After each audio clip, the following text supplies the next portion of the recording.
Welcome to How to Solve. For today's video, I'm going to show you how to add Klarna to Shopify. Go to your Shopify store and then at the very bottom, click the settings.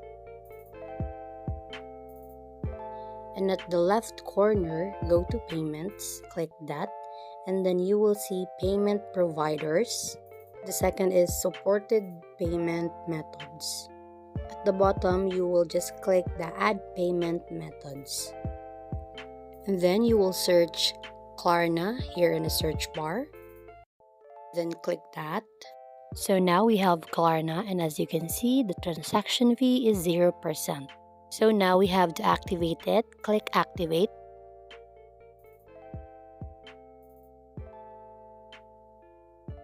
So once you activate your Klarna, you have to connect it in your Shopify account, and then you just log in your Klarna account, and then that's it.